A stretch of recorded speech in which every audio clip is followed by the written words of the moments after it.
Professor Rubens Duarte, seja bem-vindo mais uma vez aqui ao Café PT. Sempre uma satisfação muito grande ter o senhor aqui com a gente para poder conversar aí sobre mais um tema, né, bastante relevante e importante para o país e também para o mundo, né? Sem dúvida nenhuma, quero agradecer o convite, dar um alô para todas e todos que nos assistem. É um prazer enorme estar mais uma vez dialogando com a TV PT e com todos vocês que estão nos assistindo. Obrigado pelo convite. Professor, eu já queria começar falando, perguntando para o senhor a sua avaliação, à luz do direito internacional, sobre a operação militar dos Estados Unidos, que resultou aí na captura do presidente da Venezuela, Nicolás Maduro, e a sua transferência também para os Estados Unidos. De que forma que o senhor avalia essa operação que aconteceu? Pela ótica do direito internacional, simplesmente uma abominação. Não existe outra palavra para justificar, não existe nenhuma base legal para isso. A ordem internacional, desde a Segunda Guerra Mundial, somente permite o uso da força em dois momentos. Quando você é atacado, está respondendo a esse ataque, isso seria um direito à defesa, e um outro momento quando você é autorizado pelo Conselho de Segurança. Nenhuma das duas coisas aconteceu, na verdade. Então, o que a gente teve foi uma ação totalmente unilateral de um país da superpotência do mundo, que invadiu um país soberano e sequestrou seu presidente. Existem várias teorias que o fato do Maduro ter aquela controvérsia em relação à eleição dele, inclusive o governo brasileiro não reconhece a eleição de Maduro, justificaria, mas não, ele é o presidente de fato. Um país não pode simplesmente invadir o outro e pegar o presidente e a sua esposa, por que não? Já que já estava lá, pegou a esposa também, e principalmente não pode levar essa pessoa, que é uma abdução, é o termo técnico, abduzir e levar para o território deles para responder a uma corte nacional, direito nacional daquele país, direito doméstico, de acordo com as leis deles, de acordo com o tribunal deles. Isso é uma abominação do direito internacional, simplesmente não existe. Então, sobre qualquer ótica que você possa olhar, pela letra fria da lei, a gente está diante de um desrespeito gigantesco do princípio da soberania, do princípio da igualdade soberana e também da Carta da ONU. Então, o que a gente viu nessa última semana foi uma coisa muito grave, que é mais uma fratura grave na ordem mundial que a gente tem, como a gente conhece, que é baseada em leis, baseada em regras.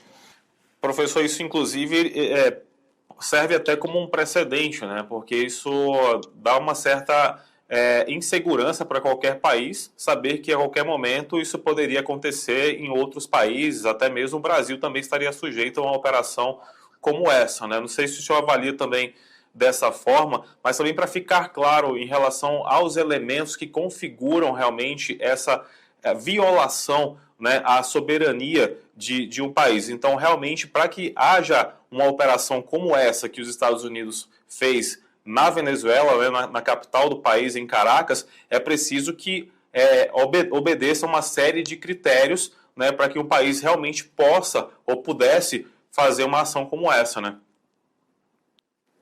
Não, sem uma, é necessário ter uma aprovação do Conselho de Segurança, que não foi nem discutido no Conselho de Segurança essa operação, e também não foi discutido internamente. O Trump agiu sem a anuência do Congresso Nacional dos Estados Unidos.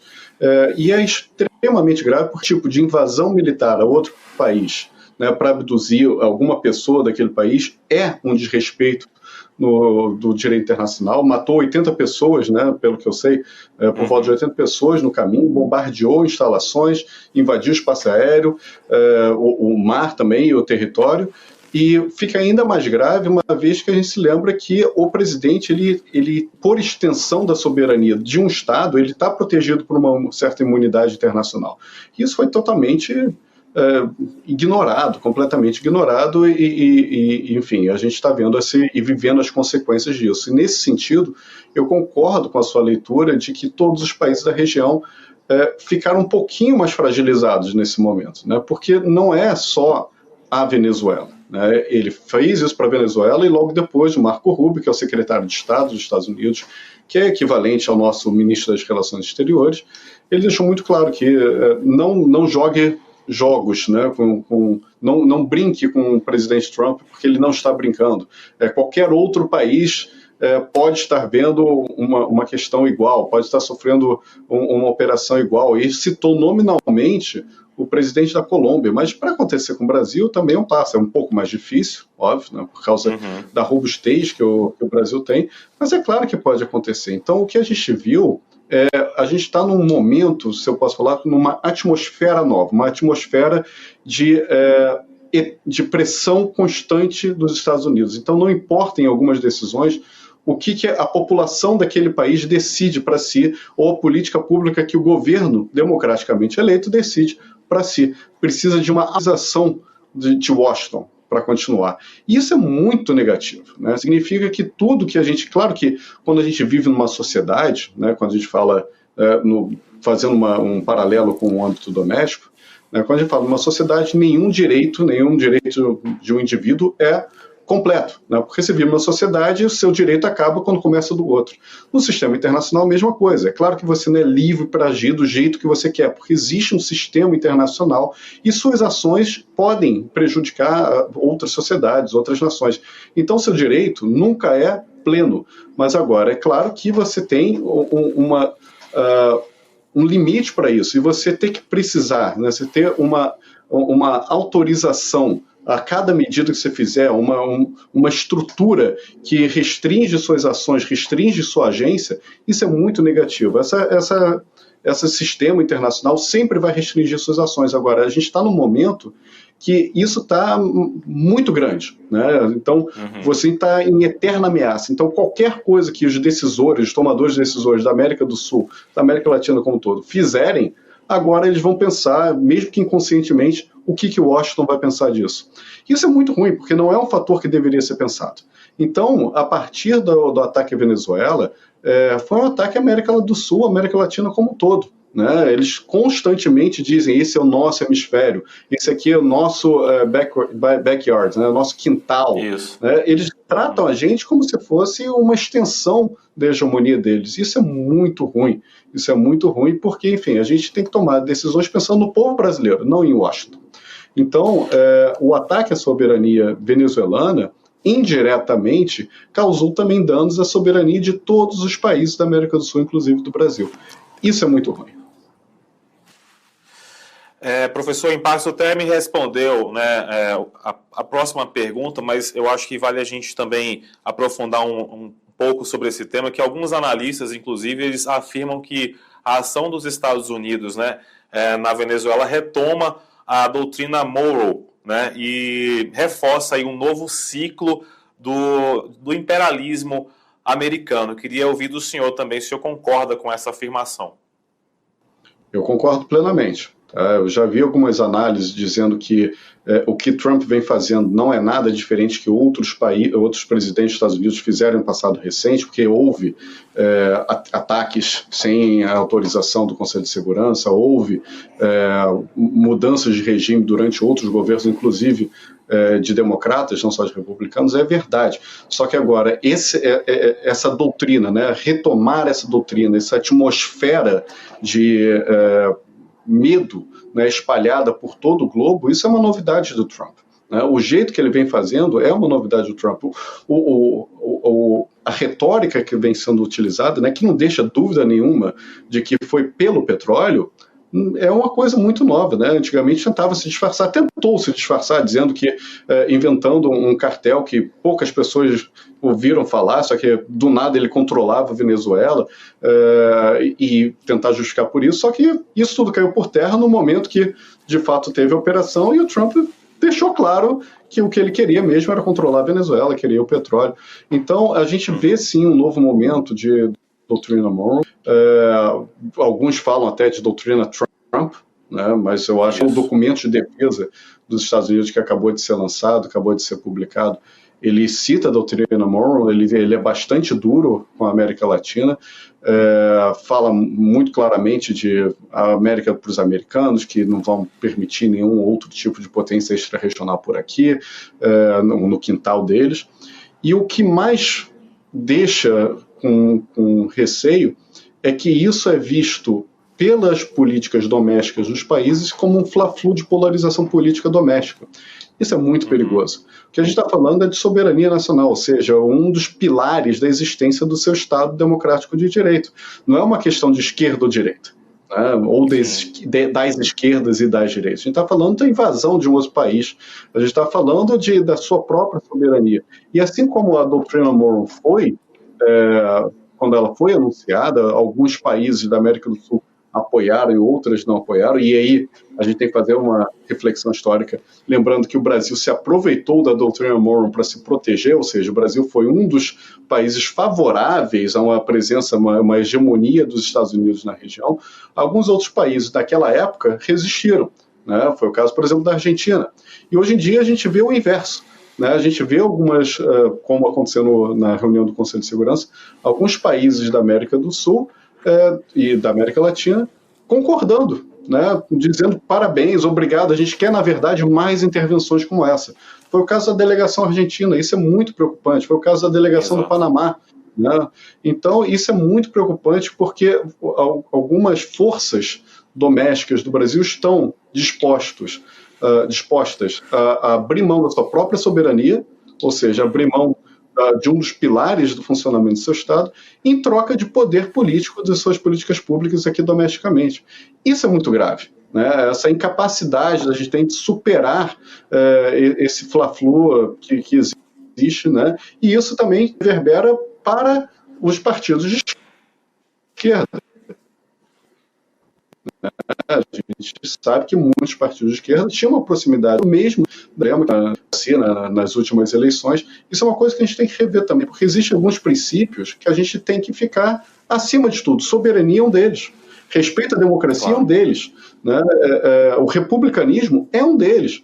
Então a gente tem que lembrar sempre dos princípios e se apegar a eles. E isso é muito triste, que a gente esteja vendo um apoio sul-americano de algumas forças da América do Sul, não só no Brasil, mas na América do Sul como um todo, essa nova reedição da doutrina Monroe.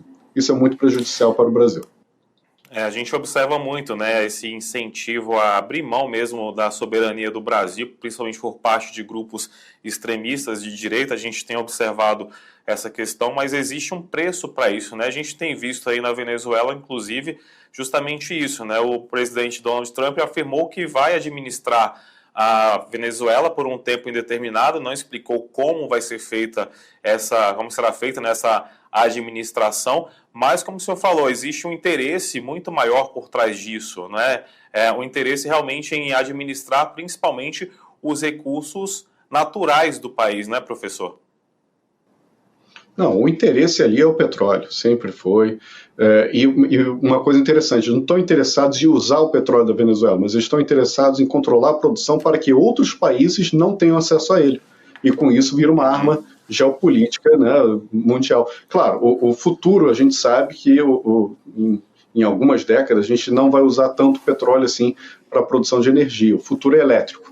Todavia, o presente ainda é o petróleo. Então, você controlar os petróleos, grandes reservas de petróleo, ficarem na mão de aliados hoje, significa você impedir que algumas pessoas, né, se ter vantagens na negociação com outros países em relação a isso. Então, é uma super arma geopolítica ainda, o petróleo, e é isso que os Estados Unidos estavam em busca, e foi isso que conseguiu.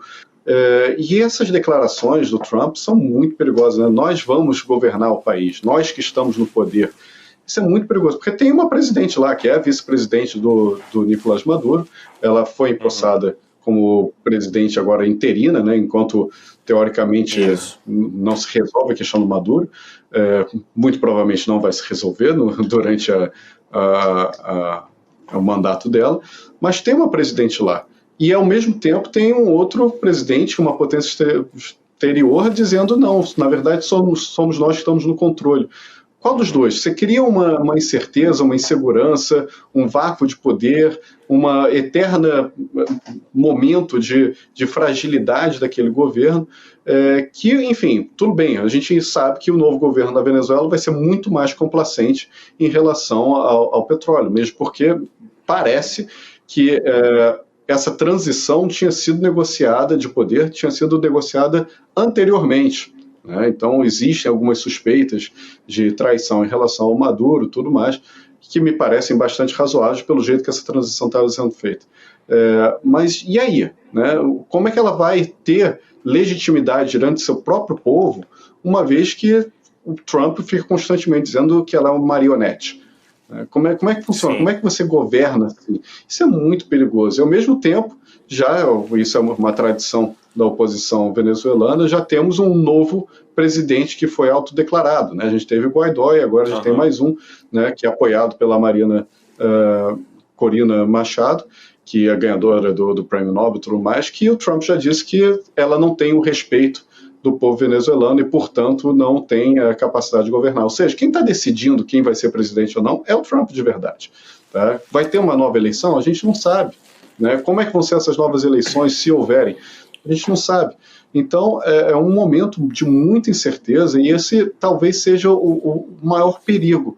Porque se a gente está em um momento que a gente não sabe quem está no poder de verdade e até onde vai a capacidade decisória desse ator, que é a presidente, com quem que a gente negocia? Com quem responde de fato às Forças Armadas? Com quem a gente vai negociar uma cooperação na fronteira da Venezuela para combate ao crime organizado que está instalado na Amazônia? Então, o grande problema que a gente tem lá é o tráfico, de tudo. De pessoas, de biodiversidade, de animais, de madeira, obviamente de drogas, de armas. Então, como é que a gente vai controlar aquilo ali? Qual vai ser a autoridade, e qual vai ser o poder dessa autoridade de tomar decisões em relação a isso? Com quem a gente dialoga? Ou a gente está sozinho nessa? E é uma região que a gente precisa tomar muito cuidado, que a gente sabe que os grandes grupos criminosos do Centro-Sul, nomeadamente o Comando Vermelho e o PCC, eles já estão lá, e diversificando suas atividades, inclusive fazendo garimpo ilegal e grilagem. Então, como é que a gente faz? E eles, obviamente, não respeitam a fronteira dos países. Então, como é que a gente faz? Como é que a gente combate? Com quem a gente dialoga? Isso é muito preocupante. A ofensiva dos Estados Unidos aí na Venezuela, que resultou aí no sequestro, do presidente Nicolás Maduro, que foi enviado aí para ser julgado nos Estados Unidos. E, professor Rubens, como é que o senhor observa, de que forma essa ofensiva e a retórica recente de ameaças do governo Trump com países como Cuba, México e até mesmo a Groenlândia, influenciam a estabilidade da América Latina e as relações com os Estados Unidos? Olha, é triste dizer isso, mas a minha percepção é que a América Latina está abandonada. A gente é um continente desinteressante geopoliticamente. Então, a África ainda está sendo muito disputada, a Ásia já tem uma presença muito grande chinesa, enquanto que os Estados Unidos quer conter essa influência, essa crescente influência, então ela está fazendo políticas de contenção. A Europa continua sendo uma região muito importante, muito poderosa ainda, que declinando seu poder, isso considerando a Rússia também, que é uma potência reemergente, como podemos dizer assim, e a América do Sul, a América Latina, é entendida como a área de influência dos Estados Unidos. Isso mostra que tem pouca competição geopolítica aqui. Então, isso tem uma capacidade, isso gera uma influência dos Estados Unidos, um conforto dos Estados Unidos de fazer o que eles quiserem aqui, um sentimento de autorização deles muito grande, o que é, claro, perigoso.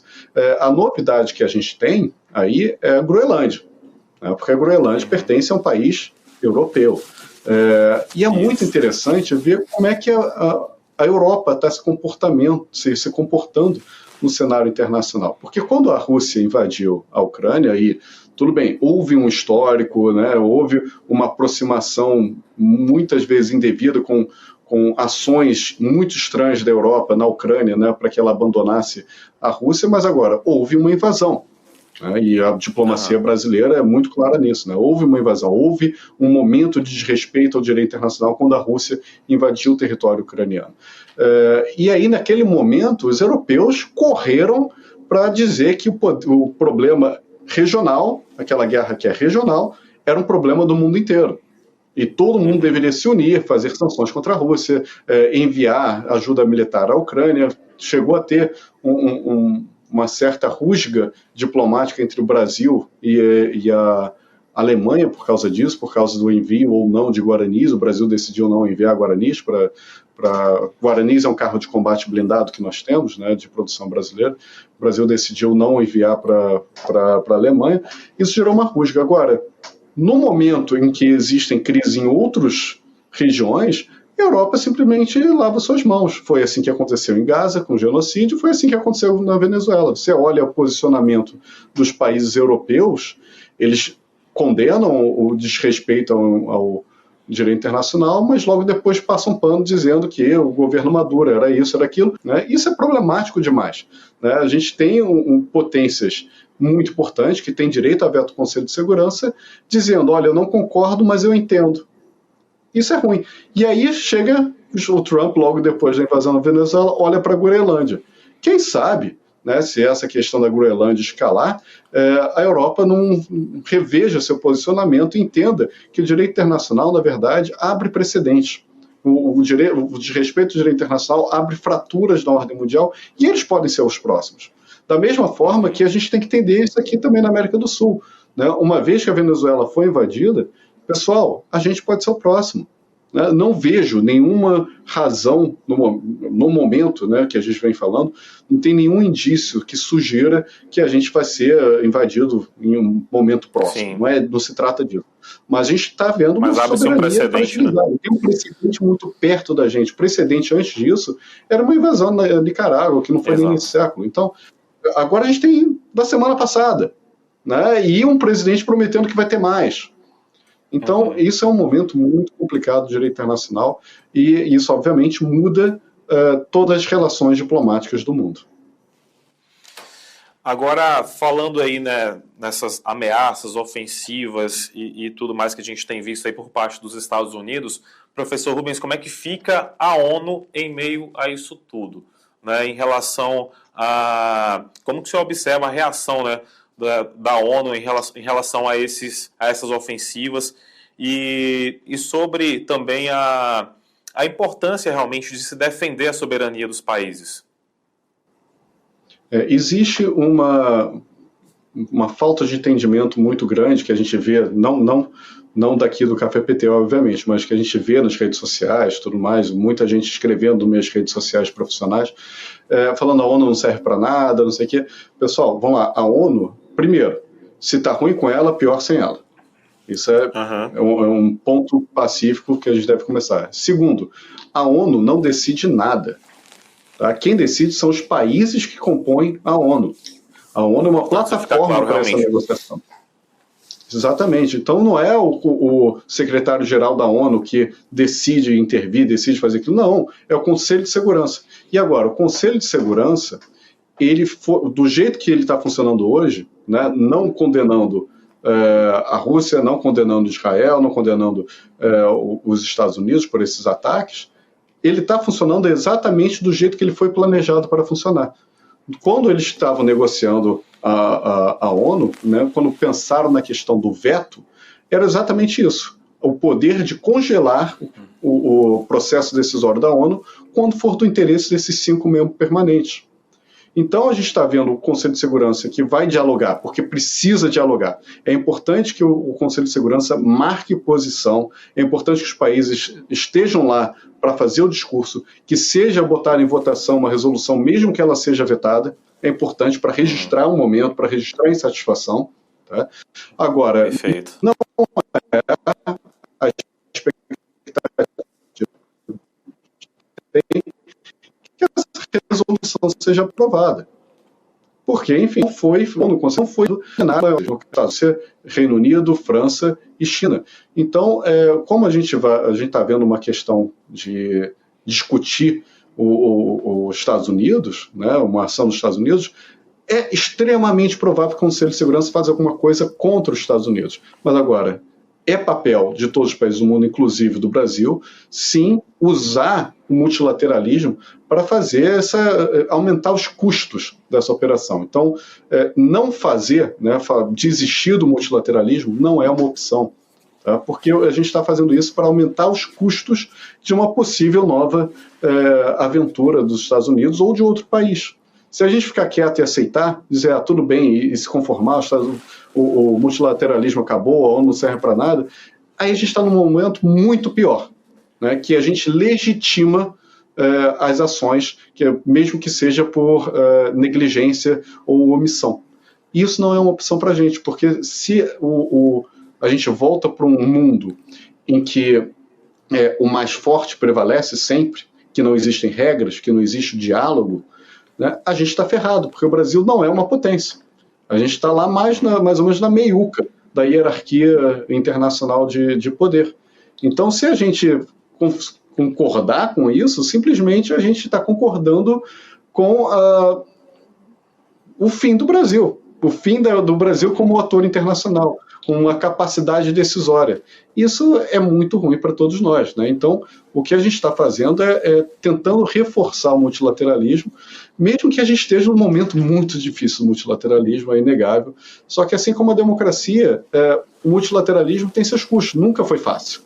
O multilateralismo sempre tem crise. A gente está numa crise especial agora, sem dúvida, mas a gente não pode desistir, a gente tem que continuar tentando, sabendo que existem dificuldades, mas é o melhor sistema que a gente tem. Com certeza, e é o que a gente espera, né, que seja mantido, né, esse respeito à soberania de todos os países, né, importantíssimo isso. Professor Rubens, muito obrigado mais uma vez por ter parado aí dedicado esse tempinho seu aí para poder conversar mais uma vez com a gente aqui do Café PT, sempre uma satisfação imensa recebê-lo aqui com a gente. A satisfação é minha e não tem problema, tá? A gente brinca, teoricamente eu estou de férias, né? Mas a gente brinca que o professor tira férias para conseguir trabalhar com mais calma. E é uma verdade, tá? Eu tenho trabalhado todos os dias das minhas férias e é um prazer estar aqui. Esse diálogo com os partidos é muito importante, né? E podem contar comigo quando for necessário. Maravilha, muito obrigado mais uma vez, professor Rubens.